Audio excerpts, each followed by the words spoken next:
शिरगांवची जात्रा गर्दी ही जाता जुनी जाता पूण थंयसर पोलीस रावंक जाय आसले रोप घातलो म्हणना जाणा लोक ते हांव थंयसर आसा म्हाज्या फुड्यान हें घडलां सगळें 2 बायलां त्या रोपाक गोंदाली आनी पडली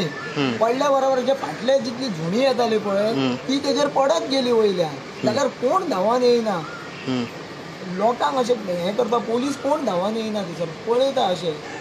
हें सगळें पोलिसांचें मिसमॅनेजमेंट जाल्लेलें आसा कित्याक एक तर देवतेक तेंच्यांनी असो रोप घालचोच न्हू आसलेलो घालपाचो आसलेलो जाल्यार तो फाटल्या वाटेसून घालूंक जाय आसलो आनी थंयसर बॅरिकेड किंवा तेंच्यांनी उबे रावंक जाय आसलेले आनी एक सिस्टमॅटिकली एक ग्रूप भितर सोडपाक जाय आसलेलो पूण तेंच्यांनी तें करूंक ना पोलीस थंय जाग्यारच नासलेले कितक्याशा लोकांक हांवें थंयसर तांकां तें सुद्दां विचारलें अरे बाबा ते मरता लोक CPR बी तुमकां शिकयल्या मरे एमर्जन्सी कितें तरी दिवंक हांवें 4-5 जाणांक थंय दिला थंयसर उखलून येले आमी आनी गाडयेन हेंचे एम्बुलन्स ना पावाना ते पोलीस आमचे मागीर थोडी झिल्ली घेवन येता केन्ना अर्द्या वरान तेच्या पयलीं थंयसर ते हांगा थंय बेश्टेच खंय खंय कोण आसल्यार तांकां उठोवंक धांवताले पूण तेच्या पयलीं थंयसर कांय ना सांगचें म्हटल्यार हे सगळें मिस कित्याक एक सांगचें म्हटल्यार जात्रा सगळ्यांक खबर आसा ह्या जात्रेक भरपूर गर्दी जाता आनी तें जें फूल टोटली तें सारकें हँडल जावना त्या कारणान हेजो व्हडलो इन्सिडंट घडलेलो आसा.